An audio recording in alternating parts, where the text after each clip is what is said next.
Join our community by subscribing. Every click helps us share more stories like this one. The introduction. On a bitterly cold morning in late January, the town of Hawthorne lay shrouded in mist, the kind that clung to the ground and hampered vision beyond a few feet. The air was thick with silence, so palpable it seemed to creep into the lungs, filling them with trepidation. A low-hanging fog enveloped the quaint streets, its damp embrace suffocating any hint of warmth that the sun might endeavor to offer. Inside a modest white clapboard house on Elm Street, the day began like any other. Lila Thompson stirred from her restless sleep, the familiar creaks of the old house punctuating her thoughts. 58 years old, Lila was a fixture of the community, known for her penchant for knitting and her ever-present smile. But that morning, something felt different. The air was charged with an unsettling energy, as though the town had collectively inhaled and held its breath. As Lila fumbled about her kitchen, the scent of brewing coffee drew her to the window. She paused, peering into the muted world outside, the stillness causing her heart to race. A neighbor's newspaper lay untouched on their porch.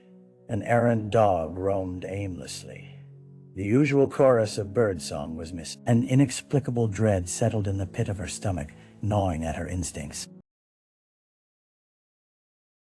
Hours later, the calm would shatter. A figure would be discovered in the woods surrounding Hawthorne, and the community would never be the same again. The secrets and stories tethered to that morning would unfurl, revealing darker threads woven deep into the fabric of their quaint lives. The victim.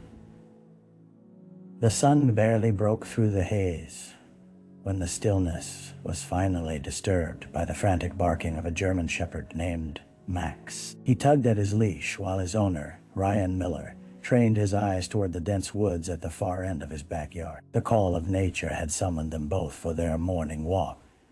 But something was off. The atmosphere buzzed with a tension that made the hairs prick at the back of Ryan's neck. As they approached the edge of the familiar trail, a jarring sight broke the monotony of the trees. A faint rustle caught Ryan's attention, but it was the smell that truly paralyzed Hyman Ackred. Overpowering scent that clung to the air, sending a jolt of instinctual fear through his veins. He hesitated, but Max barked, pulling him forward as if he already sensed something was amiss. When they finally broke through the underbrush, the reality of the situation unfolded before Ryan's eyes. There lay the body of Emily Carter, a beloved schoolteacher in Hawthorne, known for her kindness and vibrant spirit. The sight was an appalling contrast to the bright and lively persona she projected. Emily's lifeless form sprawled among the fallen leaves, a soft brush of crimson staining the earth around her. The peacefulness of the woods had morphed into an unsettling graveyard. Ryan stumbled backward, panic surging through his thoughts. His heart raced as he fumbled for his phone, dialing 911 with trembling hands. As he relayed the situation to the dispatcher, the world around him seemed to slip away, the gravity of this moment pulling him into an unfathomable reality. Hawthorne's sense of safety had shattered, and a former sanctuary now became a foreboding harbinger of evil. The crime scene. The gravel crunching underfoot announced the arrival of law enforcement. Deputy Sheriff Luke Harrington stepped through the tree line, his expression a cocktail of determination and dread. The usual buoyancy of his demeanor was eclipsed by the gravity of the scene unfolding before him. Familiarity mingled with the unease gnawing at his gut. He had grown up in Hawthorne, and every face here had been part of his childhood. Now he was here to cover a crime that would leave an indelible mark on the community. As he surveyed the area, the body of Emily Carter remained surrounded by a discreet ring of crime scene tape, fluttering slightly in the chill breeze. Every detail weighed heavily on his mind. Her position, the way her hair cascaded over the leaves, and the faint scent of decay beginning to settle in the air. Investigators moved methodically, documenting every element, while an experienced coroner began the delicate task of assessing Emily's body with solemn precision. Nearby, Detective Sarah Miles, known for her keen instincts, studied the ground for clues. The woodland was both a sanctuary and a crypt. A blend of pine needles and rich, dark earth hid potential evidence that could prove crucial. She noticed shallow impressions near Emily's body marks that suggested a struggle had taken place, deepening the mystery of how the beloved teacher met her fate. As they began to piece together the fragments of Emily's life, the haunting reality crystallized. Whoever had taken her life was not just a stranger in the shadows, but someone entwined within the very fabric of their community. The tapestry of friendships and relationships began to unravel, revealing conflict and secrets where none had previously been suspected. The early investigation. The investigation commenced with the urgency that typically accompanies such harrowing cases. Yet it also bore the weight of uncertainty. Local law enforcement swiftly formed a task force, blending the skills of seasoned detectives and fresh recruits. The air in the headquarters buzzed with a mix of disbelief and determination, as every person grappled with the enormity of Emily's death. Her absence left an aching void that reverberated throughout Hawthorne. Detective Sarah Miles led a briefing with her team, spread across a mahogany table littered with notes and photographs of the crime scene. "We need to establish a timeline," she asserted, her calm voice cutting through the murmurs. "Let's start by talking to anyone who had interaction with Emily in the days leading up to her death. We can't presume she had no enemies. Everyone is a suspect until proven otherwise." One by one, they began to interview neighbors, friends, and colleagues. Sally Parker, a close friend of Emily's and fellow teacher, was among the first. Her eyes were red-rimmed, betraying a sleepless night, but her voice remained steady. "Emily had mentioned feeling uneasy lately," Sally shared, wringing her hands. "I just thought she was stressed about school, nothing serious. But I wish I had asked more questions." Meanwhile, Luke Harrington combed through records at the local high school, searching for any hint of animosity or conflict surrounding Emily. The tight-knit community had its layer secrets simmered beneath the surface, often concealed by polite smiles and friendly gestures.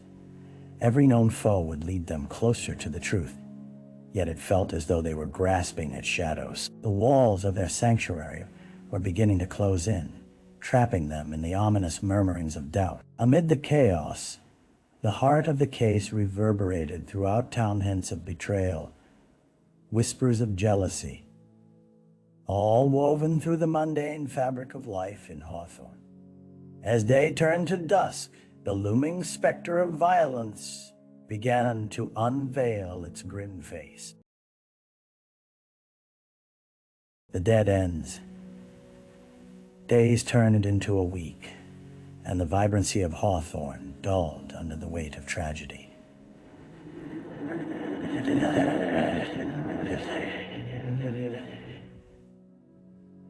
The town, once alive with chatter and laughter, became marked by the heaviness of loss. Yet the search for Emily's killer pressed on, the detectives moving relentlessly from one lead to the next, only to find doors closing in their faces. Detective Sarah Miles often found herself visiting local businesses, trying to peel back the layers of disconnect that seemed to envelop everyone. The coffee shop where Emily frequented had numerous patrons, each friendly, yet evasive when asked about her recent behavior. They reminisced fondly, but the words that came forth lacked depth, betraying an unwillingness to divulge details that felt personal. At the Hawthorne High School, Emily's colleagues shared stories of her kindness, yet steadfastly denied any hint of turmoil. She was a mentor to the kids. Why would anyone harm her? One teacher complained, frustration apparent in her voice. No one had a grudge. No one had seen anything unusual. Each conversation left Sarah feeling as though she was grasping at smoke, the reality of her investigation morphing into a chilling void of dead ends. Meanwhile, Deputy Luke Harrington followed up on tips regarding Emily's past rumors about a troubled relationship with an ex-boyfriend, and even whispers of a secret admirer. Each lid dissolved into nothing, like footprints washed away in the surf. What haunted him most was the growing chorus of silence within the community. It felt as though citizens were holding their breath, wary of what lay below the surface. As the fog thickened around the investigation, Sarah sensed that the community was harboring its shadows, and that the further they delved into the murkiness, the less light they'd find. Their window of opportunity to uncover the truth was slipping away, but time was a cruel adversary, leaving them more isolated in their pursuit of justice. A break in the case. The first hints of spring pushed against the icy grasp of winter, casting a fragile light on the mournful landscape of Hawthorne. As the thaw began, so too did a pivotal shift in the investigation. A sense of urgency rippled through the precinct when a tip emerged, one that offered a glimmer of hope amid the overwhelming shadows. It arrived in the form of a phone call from a local woman, Claire Bennett, who had seen something unusual near the time of Emily's death. Inside the precinct, the detectives convened at the central table, arranging their notes like pieces of a great puzzle. With her brow furrowed, Sarah listened intently as Claire recounted her experience. "I was out walking my dog late that night," she described, the tremor in her voice revealing a blend of fear and uncertainty. "I thought I heard an argumentative woman's voice, but I didn't think much of it at the time. Not until the news broke about Emily. This revelation set the investigative wheels in motion." The detectives followed Claire's recollection, piecing together the timing and possible location of the confrontation. To corroborate her account, they scoured security footage from nearby businesses and residences, hunting for movement or interaction that might reveal the unknown assailant. Hours turned into days as they combed through hours of video, the laborious task made bearable by the urgency of their mission.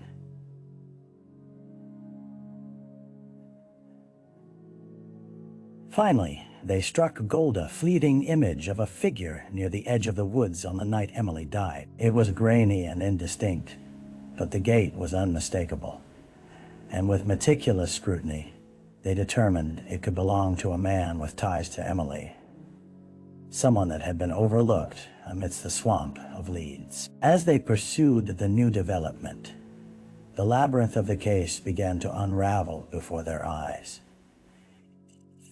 Every piece of evidence, every whisper of an announcement in town, poured fresh fuel into their investigation. For the first time, a path forward seemed almost tangible, and as the specter of Emily's tragedy loomed large, promises of justice began to flicker faintly in the distance.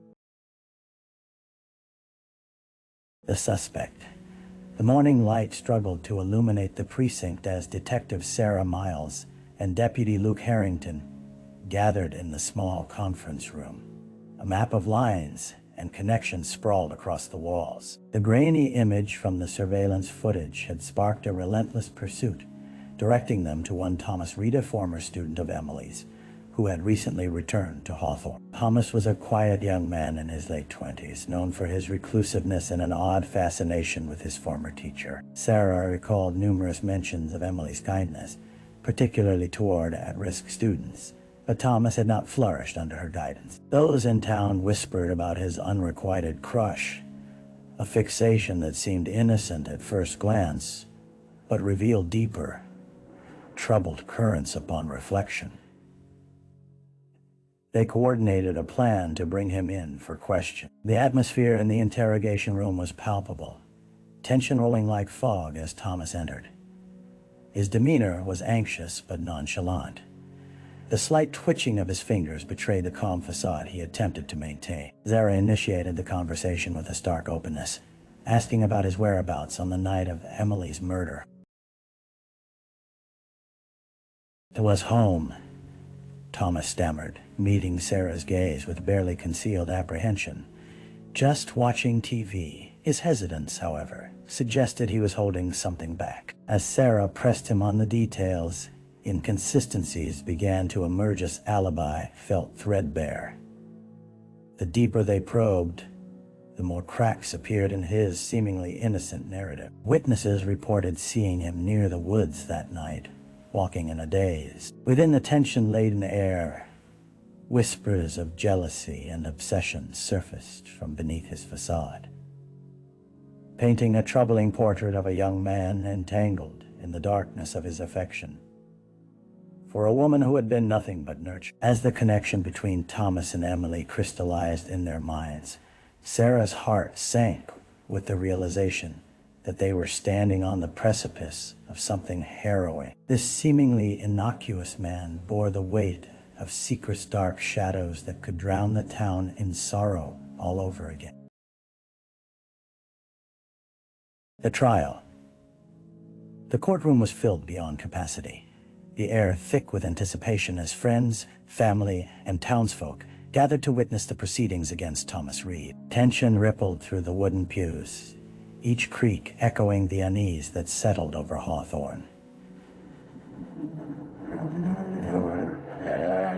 The once tight-knit community now found itself entwined in a tragedy that demanded answers and resolution. As the trial commenced, Sarah Miles sat in the front row, her mind replaying the agonizing journey that had brought them to this moment. Thomas entered the courtroom, his demeanor a calculated mix of defiance and vulnerability, yet an unmistakable shroud of guilt hung around him like a dark cloak. The prosecution presented its case methodically, laying out evidence that included the surveillance footage, witness testimonies, and the disturbing details of Emily's final hours. An emotional friend took the stand, recounting how Emily had confided in her about feeling unsettled, perhaps even fearful, prior to her death.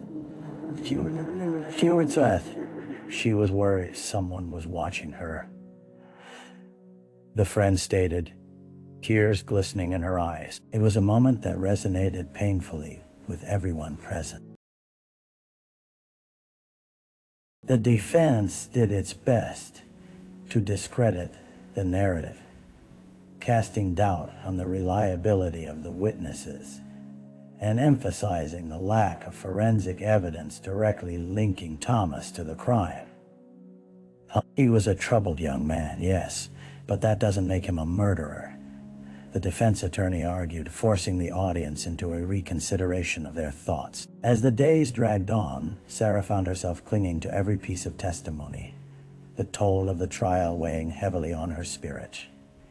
Each time Emily's name was spoken, pain echoed within her, a reminder of the vibrant life cut tragically short. She watched as the jury took in the facts, debating the gravity of their decision. When the time for deliberation finally came, a tense hush enveloped the courtroom. Hours passed like an eternity until the murmuring subsided. The jury returned, and with a striking solemnity, the foreman announced their verdict: guilty of second-degree murder. The collective inhale of the audience rushed forward as disbelief mingled with relief. in a single breath. But as the gavel fell, sealing the judgment against Thomas, the heartache remained palpable. Hawthorne had begun to stitch its frayed edges together, but the fabric of grief would forever remain imprinted with the memory of Emily Carter, her laughter, her lessons, and the haunting silence left in her absence. The aftermath.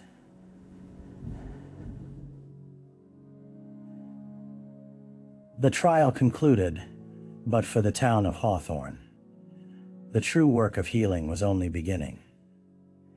The gnawing ache of loss lingered, echoing through the quiet streets where laughter had once flourished. For many, the scars left by Emily's murder were indelible reminders that darkness could permeate even their most cherished safe havens. In the weeks following the verdict, residents grappled with the dualities of their existence. The school, once abuzz with activity, now carried an air of solemnity. Memorials adorned the entrance, with flowers wilting under the weight of time. Signs hung from lampposts rallying for change, and walls once vibrant with student artwork now echoed a softer tone of remembrance. Sally Parker, deeply affected by the ordeal, took it upon herself to organize community discussions aimed at addressing the issue of violence and mental health. "We needed to talk about the shadows we never see," she proclaimed during a gathering at the town hall, her voice steady despite the tremor beneath it. Story after story was shared, weaving connections where isolation had once reigned, and a community inching toward closure began to embrace the power of unity. Detective Sarah Miles, still haunted by the case, found herself drawn back to the woods where Emily's life had ended.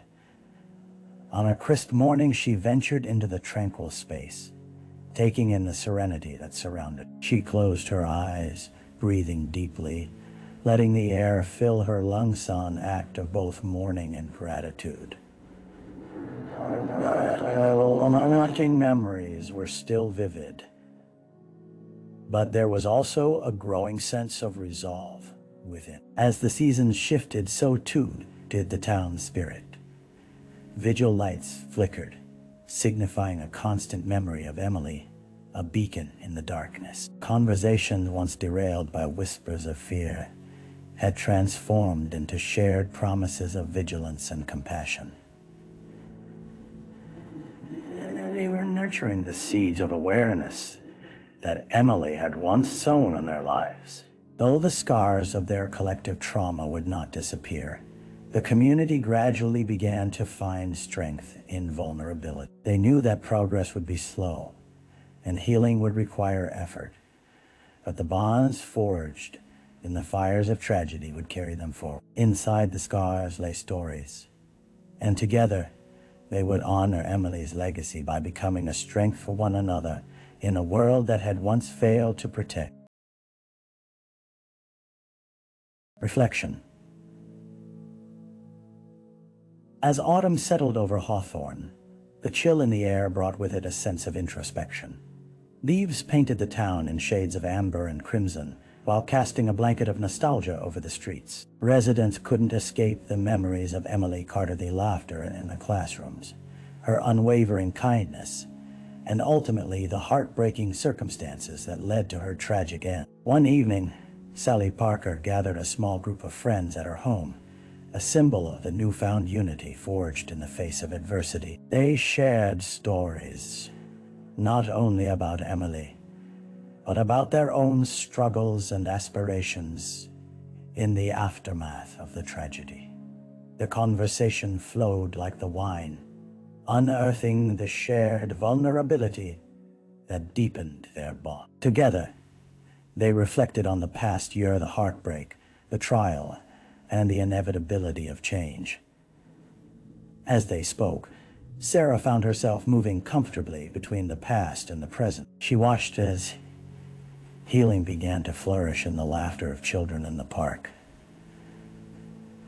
in the sharing of meals, and in open conversations that had once been stifled by fear.